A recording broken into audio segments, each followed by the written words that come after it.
यहाँ पश्चिम Bengal board WBBSE कक्षा 9 भूगोल के अध्याय 5 अपक्षय वेदरिंग के चित्र में दिए गए सभी बहुविकल्पीय प्रश्नों के संक्षिप्त और सही उत्तर दिए गए हैं। ए अति संक्षिप्त उत्तरीय बहुविकल्पीय प्रश्न 1 अंक। 1 कौन सी क्रिया अनावृत्तिकरण डेन्यूडेशन के अंतर्गत नहीं आती? उत्तर ख बहाव। व्याख्या अनावृत्तिकरण इक्वल्स अपक्षय जोड़ वृहत्क्षरण जोड़ अपर्दन। बहाव इसका सीधा हिस्सा नहीं है। 2 शिलाखंडों के अपने स्थान पर टूटने फूटने या सड़ने गलने को कहते हैं। माइनस उत्तर क अपक्षय। व्याख्या चट्टानों का अपने ही स्थान पर टूटना अपक्षय कहलाता है। 3 स्थैतिक स्टैटिक क्रिया है। माइनस उत्तर क अपक्षय। व्याख्या अपक्षय में चट्टानें गतिशील नहीं होती, वे अपने स्थान पर ही टूटती हैं, इसलिए ये स्थैतिक है। 4 जब शिलाखंडों का स्थानांतरण नदी, वायु, हिमनद, समुद्री लहरों से होता है तो उसे कहते हैं। माइनस उत्तर घ अपर्दन। व्याख्या मलबे या चट्टानों के बहकर या गतिशील होकर एक स्थान से दूसरे स्थान जाने को अपर्दन कहते हैं। 5 कौन अपक्षय का कारक नहीं है? उत्तर घ मनुष्य का ज्ञान। व्याख्या सूर्यताप, पाला और जीव जंतु अपक्षय के प्राकृतिक कारक हैं, मनुष्य का ज्ञान नहीं। 6 कौन यांत्रिक भौतिक अपक्षय का कारक नहीं है? उत्तर ग ऑक्सीकरण। व्याख्या ऑक्सीकरण रासायनिक अपक्षय का एक प्रकार है, यांत्रिक का नहीं। 7 पिंड विच्छेदन ब्लॉक डिसइंटीग्रेशन में। माइनस उत्तर ख चट्टान बड़े बड़े खंडों में विभाजित हो जाती है। व्याख्या तापमान के बदलाव के कारण जोड़ दरारें चौड़ी हो जाती हैं और चट्टानें बड़े चौकोर खंडों में टूट जाती हैं।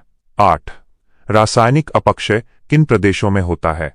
उत्तर ख उष्ण एवं आर्द्र प्रदेशों में। व्याख्या जहां गर्मी और नमी पानी अधिक होती है वहां रासायनिक क्रियाएं सबसे तेज होती हैं। 9 ऑक्सीकरण क्रिया किन चट्टानों पर विशेष रूप से होती है? उत्तर क लौहयुक्त चट्टानों पर। व्याख्या लोहे पर ऑक्सीजन और पानी की क्रिया से जंग ऑक्सीडेशन लगती है। 10 नए खनिजों का निर्माण किस रासायनिक प्रक्रिया में होता है? उत्तर ग जल अपघटन हाइड्रोलिसिस। व्याख्या जल अपघटन में पानी के हाइड्रोजन आयन खनिजों के साथ क्रिया करके पूरी तरह से नए खनिज बना देते हैं। 11 पौधों द्वारा होता है। माइनस उत्तर ग दोनों क और ख। व्याख्या पौधों की जड़ें चट्टानों को भौतिक रूप से तोड़ती हैं। भौतिक और उनकी सड़ती पत्तियां जड़ें अम्ल छोड़ती हैं। रासायनिक। बी अति संक्षिप्त उत्तरीय वस्तुनिष्ठ प्रश्न 1 अनावृत्तिकरण की कौन सी क्रिया स्थैतिक क्रिया है? उत्तर अपक्षय वेदरिंग। 2 अपक्षय को प्रभावित करने वाले किसी एक का नाम बताइए। उत्तर जलवायु क्लाइमेट या चट्टान की संरचना स्ट्रक्चर ऑफ रॉक्स। 3 यांत्रिक अपक्षय किन क्षेत्रों में प्रभावकारी होता है? उत्तर उष्ण तथा शुष्क मरुस्थलीय क्षेत्रों hot and dry desert regions और ठंडे ऊंचे पर्वतीय क्षेत्रों में। 4 ताप बढ़ने पर आग्नेय शैल पर क्या प्रभाव पड़ता है? उत्तर आग्नेय शैल में फैलाव एक्सपेंशन होता है। 5 ताप घटने पर आग्नेय शैल पर क्या प्रभाव पड़ता है? उत्तर आग्नेय शैल में सिकुड़न कंट्रैक्शन होती है। 6 जिस क्रिया में चट्टानों की ऊपरी परतें प्याज के छिलके की तरह चट्टानों से अलग हो जाती हैं उसे क्या कहा जाता है? उत्तर अपशल्कन एक्सफोलिएशन। 7 किस प्रकार के विघटन में सूर्यास्त के आधे घंटे के अंदर बंदूक चलने जैसी आवाज सुनाई पड़ती है? उत्तर पिंड विच्छेदन या खंड विखंडन ब्लॉक डिसइंटीग्रेशन। सी रिक्त स्थानों की पूर्ति करो। 1 चट्टानों का अपने स्थान पर टूटना फूटना अपक्षय कहलाता है। 2 अपक्षय एक स्थैतिक क्रिया है। 3 भूपटल पर समतल स्थापन की क्रिया को क्रमिक परिवर्तन ग्रेडेशन बाय तल संतुलन कहा जाता है। 4 निम्न भागों में निक्षेपण से धरातल का समतल होना अधिवृद्धि एग्रेडेशन कहा जाता है। 5 चट्टानों के फैले और सिकुड़ने से तनाव उत्पन्न होता है। 6 चट्टानों के टुकड़ों में विभाजित होने को विघटन बाय विखंडन कहते हैं। 7 चट्टानों की ऊपरी परत के प्याज के छिलकों की भांति अलग होने को अपशल्कन या अपपत्रण कहते हैं। डी। निम्नलिखित क और ख में मिलान कीजिए। यहां स्तंभ क का स्तंभ ख के साथ सही मिलान इस प्रकार है। क्यू। चट्टानों का अपने स्थान पर सड़ना गलना, राइट एरो आई आई अपक्षय। ख। अपक्षय राइट एरो आई वी स्थैतिक क्रिया। ग। अपपत्रण एक्सफोलिएशन राइट एरो और आई प्याज के छिलके के समान उतरना। घ। रासायनिक अपक्षय राइट एरो आई आई ऑक्सीकरण। ई सही और गलत कथनों की पहचान। 1. रासायनिक अपक्षय उष्ण क्षेत्रों में प्रभावकारी होता है। उत्तर सही। नोट: विशेषकर उष्ण एवं आर्द्र क्षेत्रों में रासायनिक क्रिया बहुत तीव्र होती है। 2. आर्द्रता बढ़ने पर लौह खनिज ऑक्सीजन के साथ मिलकर ऑक्साइड के रूप में बदल जाता है। उत्तर सही। इसे ऑक्सीकरण या जंग लगना कहते हैं। 3. जल और कार्बन डाइऑक्साइड मिलकर हल्का कार्बनिक अम्ल बनाते हैं। उत्तर सही। इसे कार्बोनेटीकरण कहते हैं। 4. हल्का अम्ल चट्टानों पर कुछ प्रभाव नहीं डालता। उत्तर गलत। हल्का अम्ल भी चूना पत्थर जैसी चट्टानों को आसानी से घोल देता है। 5. भूमिगत जल में कार्बनिक अम्ल मिला होता है। उत्तर सही। वायुमंडल और मिट्टी से कार्बन डाइऑक्साइड सोखने के कारण ये अम्लीय हो जाता है। 6. मनुष्य की आर्थिक क्रियाएं अपक्षय को रोकती हैं। उत्तर गलत। मनुष्य की क्रियाएं जैसे खनन, सड़क निर्माण आदि अपक्षय को और तेज करती हैं। 7. हिमाच्छादित क्षेत्रों में ध्रुवों के पास अपक्षय तीव्र गति से होता है। उत्तर गलत। अत्यधिक ठंड के कारण वहां रासायनिक और जैविक अपक्षय लगभग नगण्य होता है, इसलिए कुल अपक्षय की गति धीमी होती है। 8. मृदा निर्माण में अपक्षय क्रिया की महत्वपूर्ण भूमिका होती है। उत्तर सही। चट्टानों के टूटने फूटने अपक्षय से ही मिट्टी का निर्माण होता है। 9. वनस्पतियों द्वारा केवल रासायनिक अपक्षय होता है। उत्तर गलत। पौधों की जड़ें चट्टानों को भौतिक यांत्रिक रूप से भी तोड़ती हैं। 10. वनस्पतियों के सड़ने से प्राप्त ह्यूमस तत्व लिमोनाइट को घोलकर पृथक कर देता है। उत्तर सही। जैविक अम्लों के प्रभाव से जटिल खनिजों का अपघटन हो जाता है। एफ। संक्षिप्त उत्तरीय प्रश्न प्रश्न 1 से 8। 1. वृहत्क्षण से क्या समझते हैं? स्पष्ट कीजिए। उत्तर गुरुत्वाकर्षण शक्ति के सीधे प्रभाव के कारण चट्टानों के मलबे या टूटे हुए भागों का तीव्र ढालों पर ऊपर से नीचे की ओर खिसकना या गिरना वृहत्क्षण मास वेस्टिंग कहलाता है। इसमें कोई गतिशील माध्यम जैसे नदी या पवन कार्य नहीं करता। 2. अनावृत्तीकरण के अंतर्गत क्या क्रियाएं होती हैं? उत्तर अनावृत्तीकरण डेन्यूडेशन एक व्यापक प्रक्रिया है जिसके अंतर्गत मुख्य रूप से 3 क्रियाएं मिलकर काम करती हैं। इसके कारण पृथ्वी की ऊपरी सतह की चट्टानें घिसकर कट जाती हैं और नीचे की परतें अनावृत खुली हो जाती हैं। 3. अभिवृद्धिकरण के अंतर्गत क्या कार्य होता है? उत्तर अभिवृद्धिकरण एग्रेडेशन के अंतर्गत प्राकृतिक कारकों जैसे नदी, वायु द्वारा लाए गए मलबे, अवसादों और मिट्टियों को धरातल के निचले भागों या गड्ढों में जमा निक्षेपण किया जाता है, जिससे धरातल का स्तर ऊपर उठता है और वह समतल बनता है। 4. अपक्षय से क्या समझते हैं?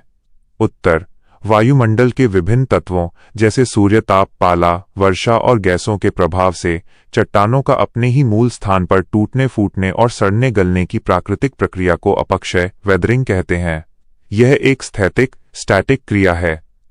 5. अपक्षय कितने प्रकार का होता है? उत्तर अपक्षय मुख्य रूप से 3 प्रकार का होता है। 1. यांत्रिक या भौतिक अपक्षय मैकेनिकल फिजिकल वेदरिंग। 2. रासायनिक अपक्षय केमिकल वेदरिंग। 3. जैविक अपक्षय बायोलॉजिकल वेदरिंग। 6. शीत क्षेत्रों में यांत्रिक अपक्षय किस प्रकार होता है? उत्तर शीत और उच्च पर्वतीय क्षेत्रों में चट्टानों की दरारों में दिन के समय पानी भर जाता है। रात में तापमान 0 डिग्री सेल्सियस से नीचे जाने पर वो पानी बर्फ में बदल जाता है। बर्फ बनने पर उसका आयतन वॉल्यूम लगभग 10% बढ़ जाता है, जिससे चट्टान की दीवारों पर अत्यधिक दबाव पड़ता है और चट्टान टूट जाती है। इसे तुषार अपक्षय फ्रॉस्ट वेदरिंग कहते हैं। 7. अपपत्रण की क्रिया किस प्रकार होती है? उत्तर, गर्म मरुस्थलों में दिन के समय अत्यधिक गर्मी से चट्टान की बाहरी परत फैलती है और रात में ठंड से सिकुड़ती है। चट्टान का अंदरूनी भाग इस तापमान परिवर्तन से अप्रभावित रहता है। इस निरंतर फैलाव और सिकुड़न के कारण चट्टान की बाहरी परतें प्याज के छिलके की तरह अलग होने लगती हैं। इसे अपपत्रण या अपशल्कन एक्सफोलिएशन कहते हैं। 8. कणिकामय विघटन किस प्रकार होता है?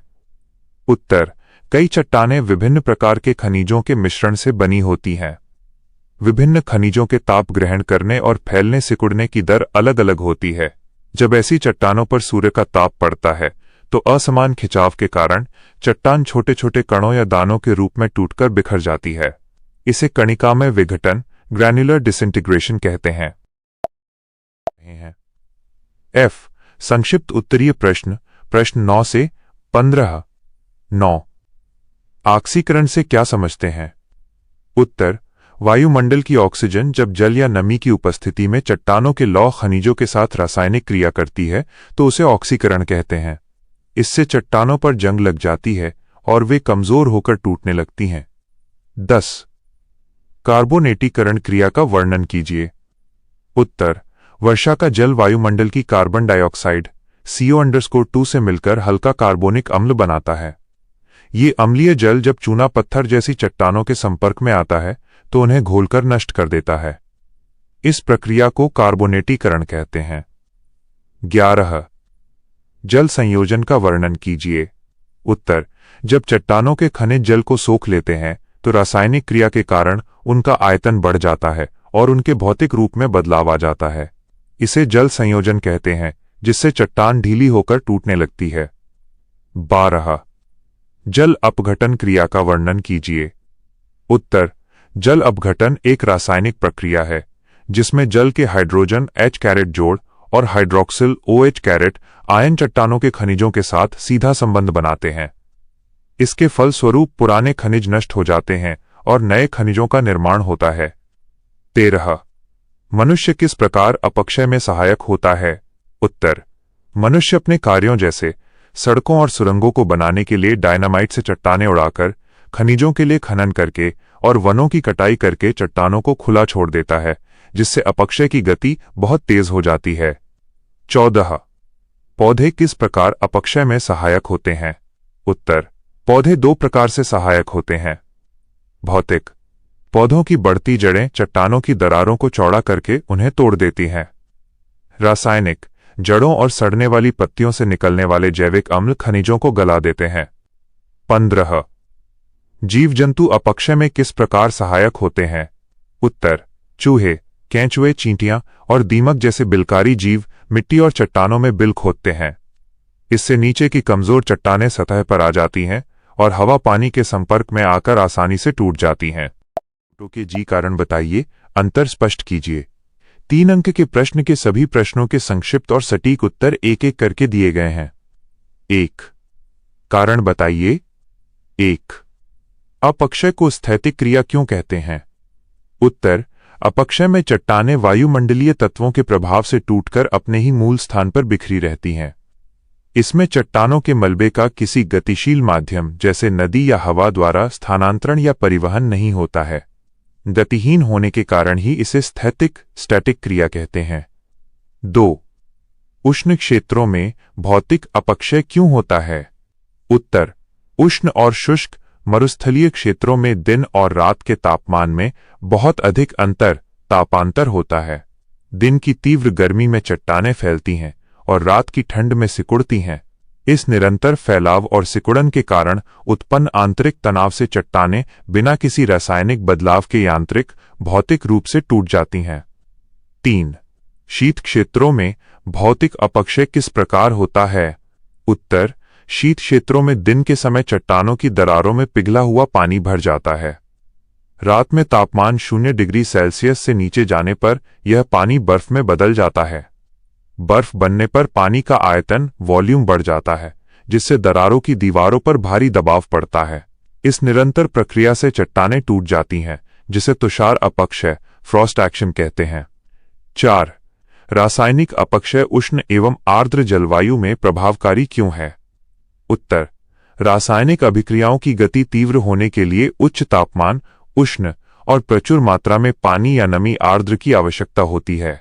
उष्ण एवं आर्द्र क्षेत्रों में जल, ऑक्सीजन और कार्बन डाइऑक्साइड गैसें चट्टानों के खनिजों के साथ मिलकर बहुत तेजी से ऑक्सीकरण, कार्बोनेटीकरण और जल अपघटन जैसी रासायनिक क्रियाएं करती हैं। 5. पेड़ पौधे अपक्षय कारक होते हैं, कैसे? उत्तर: पेड़ पौधे दो प्रकार से अपक्षय करते हैं।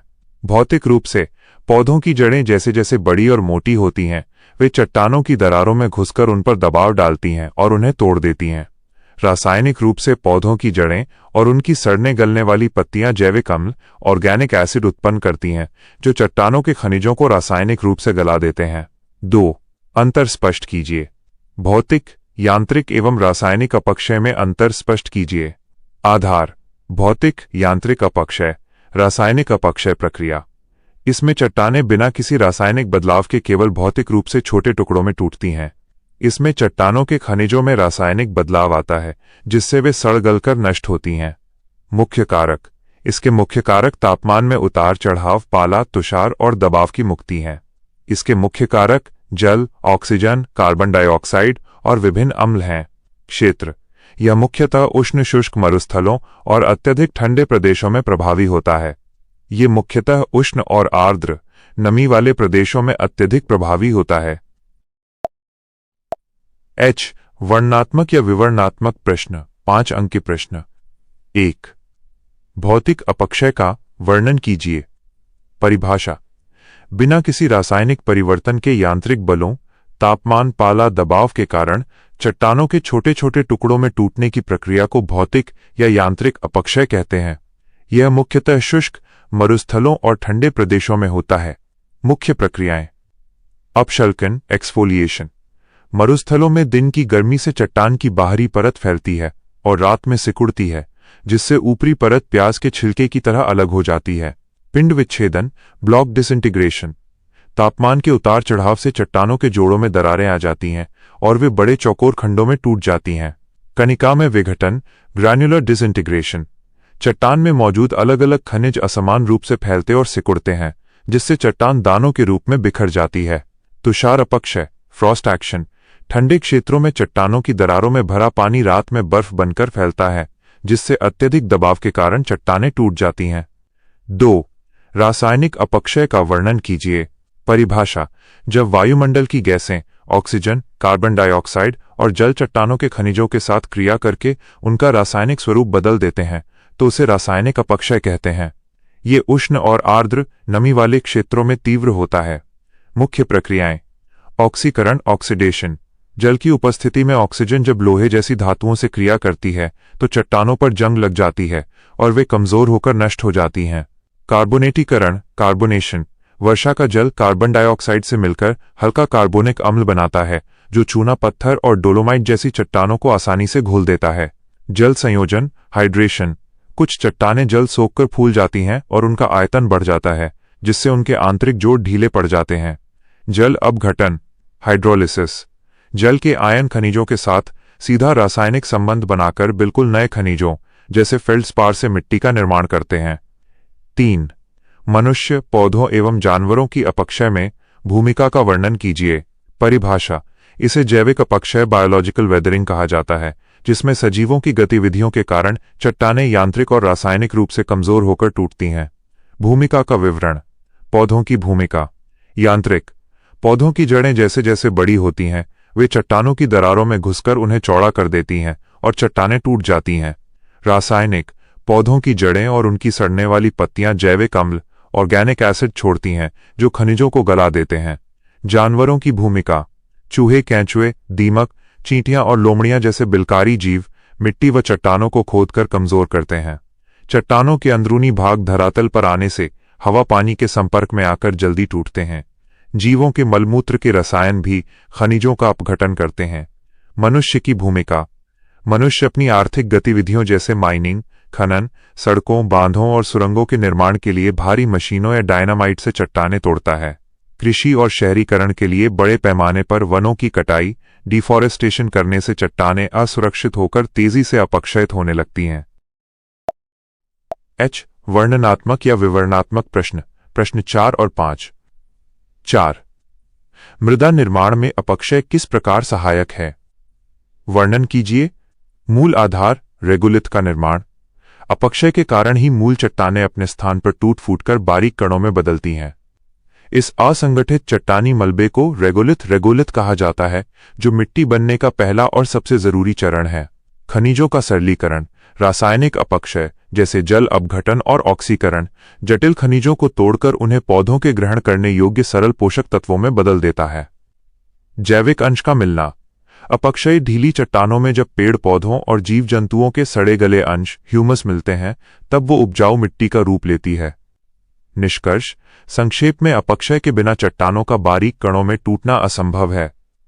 इसलिए अपक्षय मृदा निर्माण पीडोजेनेसिस की प्राथमिक और सबसे महत्वपूर्ण आधारशिला है। 5।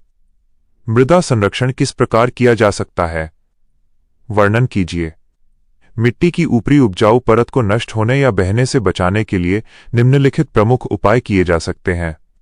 वृक्षारोपण, अफॉरेस्टेशन। खाली जमीन और पहाड़ी ढालों पर अधिक से अधिक पौधे लगाना सबसे प्रभावी उपाय है।